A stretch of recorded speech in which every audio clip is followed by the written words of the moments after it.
Welcome to General Chemistry 2 class. This section is on acid-base equilibria and salt equilibria.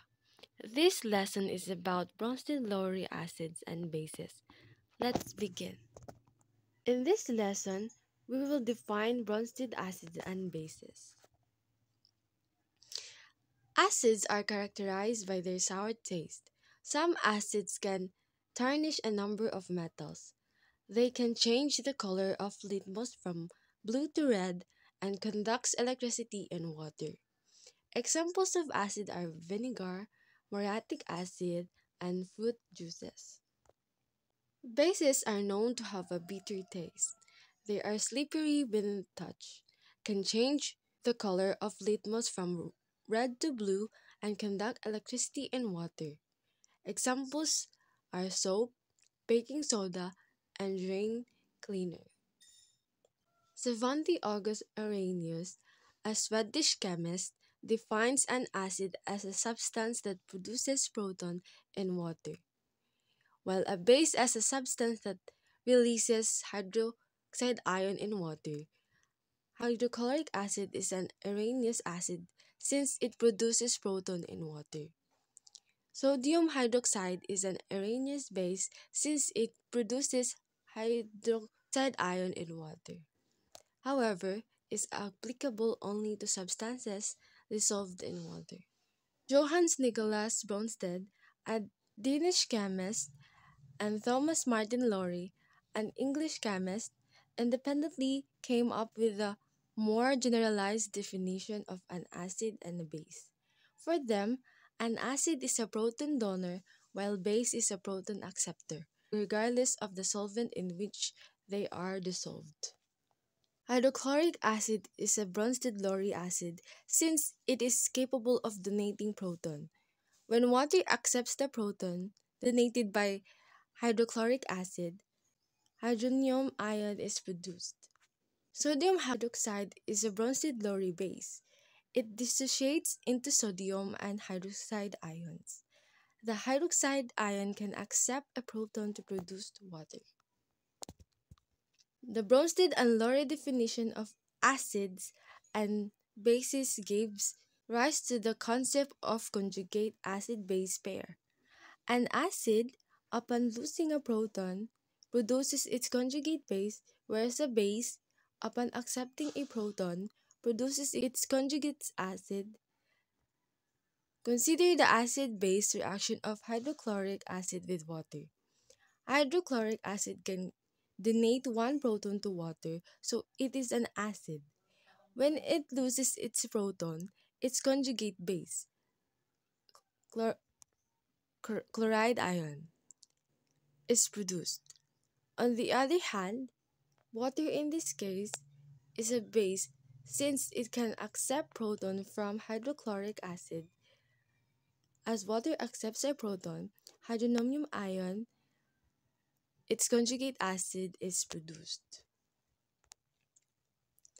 Now, consider the acetic acid as another example. Its reaction in water is reversible and details will be discussed in another lesson. Acetic acid can donate a proton to water to produce acetate ion.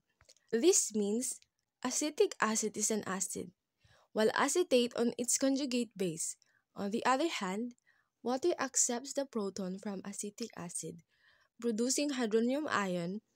With this, water is a base, while hydronium ion is its conjugate acid.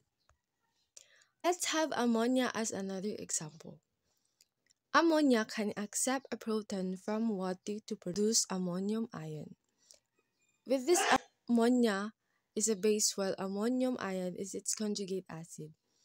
On the other hand, water is a source of proton accepted by ammonia, producing hydroxide ion. Thus, water is the acid and hydroxide is its conjugate base. Looking at our examples, we can generalize that an acid for base and its conjugate base for acid differ in chemical formula by a matter of one proton. Hydrogen with a -1 charge.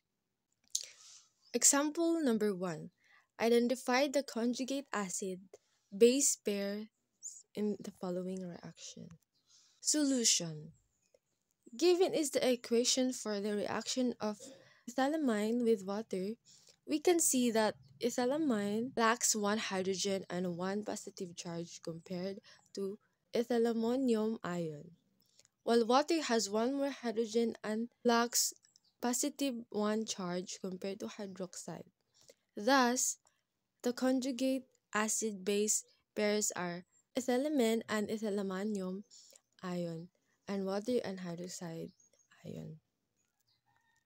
Example number 2.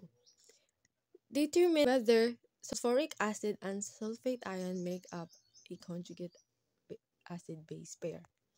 Solution. An acid must differ from its conjugate base by a matter of one proton. Sulfuric acid has two protons more than sulfate ion.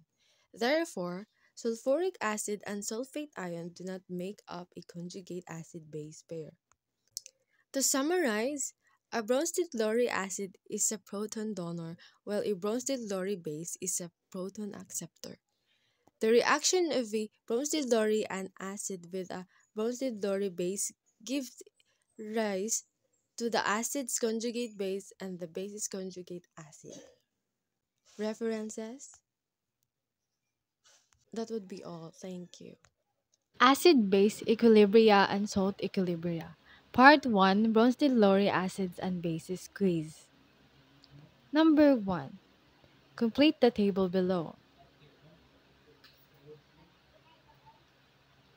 Number 2. Select the correct answer. Number 3.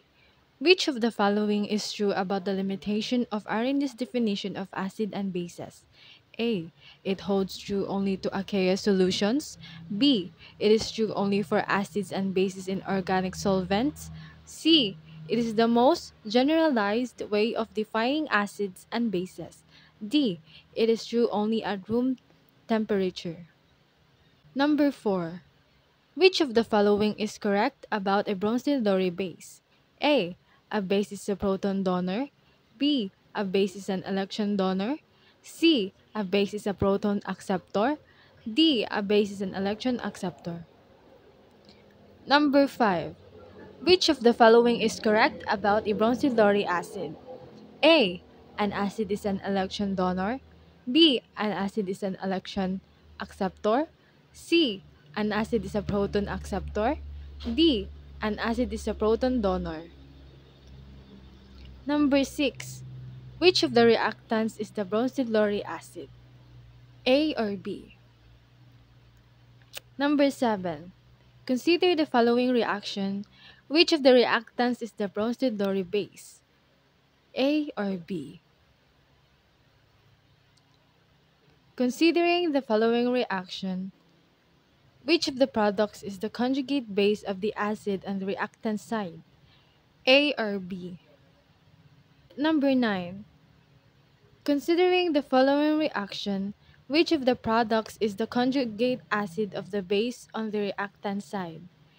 A or B? Number 10. Which of the following pairs is or are conjugate acid-base pairs? A, B, C, D, E, or F? That would be all. Thank you.